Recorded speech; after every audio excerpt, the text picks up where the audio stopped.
တီးခံပြီးတော့လိုက်ကြည့်ပေးပါ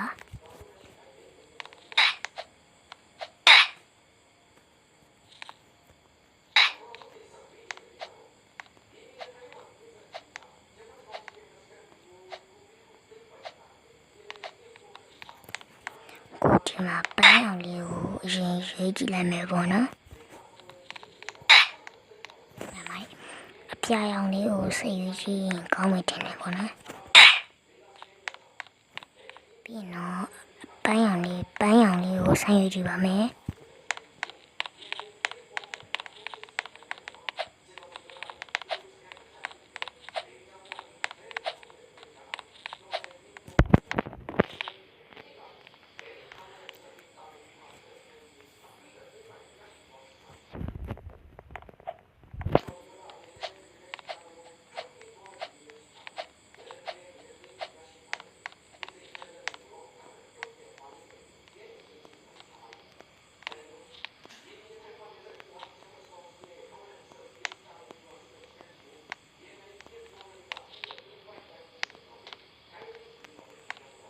ဒါရလေးစားပြီးပြောရင်ဒီကောဒမ်အော်ရီထဲမှာတမီးအကုန်လုံးဆော့တတ်ပါတယ်ဒါပေမဲ့ဒီလေးစားပါတဲ့ဟာမှာတပြီးတော့မဆော့တတ်ဘူးဟုတ်ပါတယ်တပြီးမဆော့တတ်ပါဘူးအဲဆိုရင်တော့ဒီခံပြီးတော့လိုက်ကြည့်ပြီးကြပါမယ်နည်းနည်းလေးခက်ပါတယ်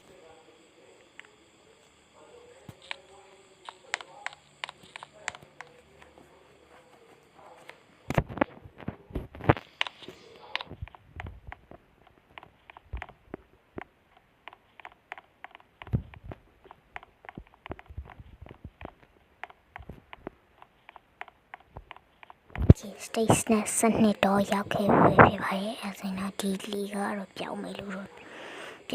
ထင်တာပဲပေါ့နော်အဲဆိုရင်တော့အနောက်လိုက်ကြည့်ပြီးတော့တွားကြည့်ပါမယ်ပြောက်ပါဦးလီကဟိုလေးဒီမဲ့မပြောက်ဘူးပေါ့နော်မတွေ့ပါဘူးအဲဆိုရင်တော့မပြောက်တော့ထင်တယ်အရင်တော့စောင့်ရင်တော့ပြောက်ပါတယ်အခုတော့မပြောက်တော့ဘူးပေါ့နော်အခု short တီးပါမယ်ဆိုတော့တမီးကတော့ပန်းရောင်လေးကိုအရင်ရွှေ့ကြည့်ပါမယ်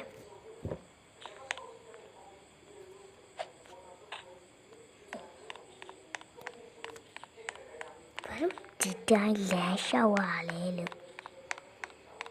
ငါစီညက်